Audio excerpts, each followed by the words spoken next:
पिहोवा अनाज मंडी में पहुंचे भाकयू नेता गुरनाम सिंह चड़ूनी। राइस मिलरों पर धान घोटाले का लगाया आरोप। किसानों द्वारा यूपी बिहार के धान व चावल से भरे ट्रकों को पुलिस को सौंपा। एसडीएम ने ट्रकों की जांच की, कार्रवाई का दिया आश्वासन। पिहोवा अनाज मंडी में आज भारतीय किसान यूनियन चड़ूनी ग्रुप के राष्ट्रीय अध्यक्ष गुरनाम सिंह चड़ूनी पहुंचे हैं। वहीं गुरनाम सिंह चड़ूनी ने हरियाणा के राइस मिलरों पर धान घोटाले का आरोप लगाया है। किसानों द्वारा पकड़े गए यूपी बिहार से आए धान व चावलों से भरे ट्रकों को गुरनाम सिंह चड़ूनी ने प्रशासन को सौंपा है और उचित जांच कर कार्रवाई की मांग की है। वहीं मौके पर पहुंचे एसडीएम आईएएस अभिनव सिवाच ने ट्रकों के कागजों की जांच की और उचित कार्यवाही का भी आश्वासन दिया है। गुरनाम सिंह चड़ूनी ने कहा कि राइस मिलर बाहर से धान व चावलों के ट्रक मंगवाते हैं और अपना कोटा पूरा कर लेते हैं। हरियाणा की धान को नहीं खरीदते और कई करोड़ों की धान का घोटाला राइस मिलर कर रहे हैं, जिसकी जांच की मांग वह कई वर्षों से कर रहे हैं। चावल का भी पकड़ा है, धान के भी पकड़े हैं, और ये सब जो है ये 2 नंबर के, जिनका कागज भी नहीं है। 6 ट्रक तो वो है जिनके कागज भी नहीं है, उसके कागज थे और कागज भी वो नकली बना के लाते हैं। मेरे को बिल्कुल जो अंदर का आदमी है उसने बताया है कि मान लिया एक कागज बना के लाए कि मैंने शाहजहांपुर से उत्तर प्रदेश से खरीद के लाया हूँ और यहाँ फलाने राइस मिल में जा रहा है। वो कागज बिल्कुल नकली जाली। अगर वहां की फर्मों का पता करोगे ना, वो कहेंगे ना हमारे से नहीं खरीदा। ठीक है, बिल्कुल इनके एक अधिकारी से मेरी जो है इंफॉर्मेशन मैंने ली है, वो यहाँ तक है उसका।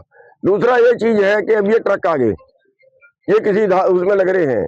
मार्केट कमेटी का कहना ये है कि ये कानून है कि वो राइस मिलर वो खुद ये तय करे, बताएगा कि मैं बिहार से मेरे 4 ट्रक आए हैं, और वो 14 दिन का टाइम उसको बताने का। 14 दिन में तो वो चावल कूट के बेच देगा इनका।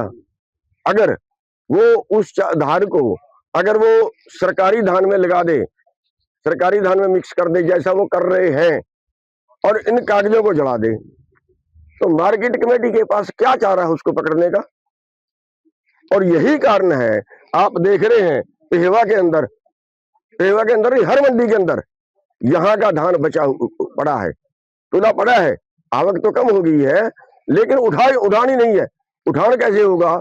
जो बाहर से गाड़ियां आ रही हैं, सबसे पहले उनको एडजस्ट कर रहे हैं। तो जिस तरह से लगातार आप इन मुद्दों को उठा रहे हैं, सरकार को सचेत कर लेकिन अभी तक कोई फर्क नहीं पड़ा, उसको लेकर आते। जब बाढ़ खेत को खाना शुरू कर दे तो क्या कर सकते हैं? हम कह रहे हैं कि जिस राइस मिल में ये माल उतर रहा है, उस राइस मिल की फिजिकल वेरिफिकेशन कराओ और उसमें हमारे आदमी साथ लो। भाई हमारे आदमी को साथ लेने से क्या डर लगता है? फ्री जा रहे हैं ना, पैसा नहीं मांग रहे, टीएडीए नहीं मांग रहे, हमारे आदमियों को साथ में ले जाएं। अभी ये पत्रकार भाई बात कर रहे थे कि यहाँ का जो एसडीएम है वो फिजिकल वेरिफिकेशन कर रहा है। अरे हमारे आदमियों को साथ में ले जाओ ना, फिर करो फिजिकल वेरिफिकेशन। अब जिस तरह इस मिल में जाएंगे वो 50,000 रुपये दे देगा, फिर मामला साफ, और उसको कह देगा भाई ठीक है ये तो अपना और एडजस्ट कर ले। हमने गजब की बात, नीचे तक नहीं मैं ऊपर तक की बात, चोटी तक की बात बता रहा हूँ, गजब की बात। हमने 3 साल पहले कंप्लेन की कि हरियाणा के अंदर 25 लाख टन धान पैदा हुआ, 64.5 लाख टन सरकार के पास बिका। शाहबाद मंडी के अंदर 72 क्विंटल प्रति एकड़ की एवरेज आई। ये कंप्लेन हमने की कि किस किसान के पास कितनी जमीन और उसका कितना धान मंडी में आया, ये चेक करो। उससे पता चल जाएगा जमीन तो 10 किले है, 500 क्विंटल धान कैसे आ गया, उससे पता चलेगा। तो मौके पर कोई अधिकारी पहुंचे? मैं जो बेनती कर रहा हूँ उसकी कोई चेकिंग नहीं की। चेकिंग की कि सारी फिजिकल वेरिफिकेशन कर ली है पूरे हरियाणा की। 90 करोड़ का धान कम पाया गया। हमने राइस मिलरों को कहा कि 90 करोड़ का धान और दे दो, चावल और दे दो, या 90 करोड़ रुपया जमा करवा दो। उनको सजा दी। इसका मतलब आप ये कहना चाह रहे हैं कि बिहार से 90 करोड़ का चावल मंगा के और दे दो। एक और बताला, जो चावल आ रहा है वो जो एफसीआई को देती है पीडीएस के लिए, गरीबों को बांटने के लिए, बिहार और उत्तर प्रदेश से वो उनको नहीं बांट रहे, गरीबों का पेट काट रहे हैं। वो चावल यहाँ आ रहा है। कई ट्रक हमने वो पकड़े हैं जिनमें एफसीआई के कट्टे लगे हैं, एफसीआई का मार्क ऊपर लगा हुआ है, लेकिन कार्रवाई कोई नहीं। अब हम तो माननीय मुख्यमंत्री से कहेंगे कि मुख्यमंत्री जी आप इस पे सख्त होइए, ये अधिकारी आपको गुमराह कर रहे हैं, और जो ये ट्रक है ये हमारे कब्जे में रहेंगे। जब ये ट्रकों में शिकायत करेंगे, फिर इनको छुड़वाने के लिए को कैसे आता है, वो क्या सबूत लेके आता है, फिर हम देखेंगे। आज कुछ ट्रक जो थे वो रोके गए थे, जिसके बाद एसएचओ को और हमारे मार्केट कमेटी को उनको सूचना दी गई किसानों द्वारा। मौके पे पहुंच के जो हमारे मार्केट कमेटी से सेक्रेटरी साहब थे, उन्होंने उनके डॉक्यूमेंट्स की जांच करी और उसमें जो कुछ भी पाया उसके हिसाब से अभी उनको जहां जहां जा रहे थे वहां उनको नोटिस दे दिए जाएंगे। सर किसानों का कहना है कि 5-6 ट्रक उनको कोई भी किसी तरह डॉक्यूमेंट में सेवा चल रहा तो उनको उतार जाना चाहिए। इसकी अभी जांच की जा रही है मामले की, और जो भी न्याय संगत होगा वैसा ही इस पे कानून के हिसाब से कार्रवाई की जाएगी। सर किसानों को क्या आप करेंगे, इस तरह से गाड़ियाँ रोकी जा रही है?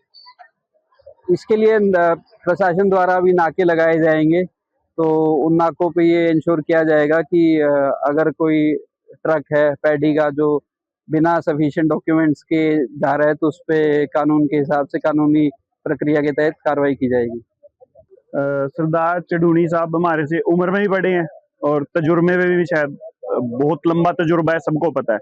लेकिन हर अधिकारी के बारे में ये कह देना कि वो 50,000 रुपए ले लेता है और वो 50,000 रुपए दूसरा ले लेता है, देखो जी बाकी किसी अधिकारी का तो हमें पता नहीं, लेकिन हमारे पेवा के एसडीएम श्री अभिनव शिवाज जी की, मैं ब्रिजेश मार्केट कमेटी पेवा और मेरा सारा स्टाफ, हम सब लोग उनकी इस बात में पूरी सपोर्ट करते हैं, पूरी तारीफ करते हैं कि उनकी तरफ से आज तक भी कोई एक सिंगल पैसे का ये कोई साबित नहीं कर सकता जी मार्केट कमेटी या अन्य स्टाफ कि एसडीएम अभिनव शिवाज किसी भी ऐसी प्रक्रिया में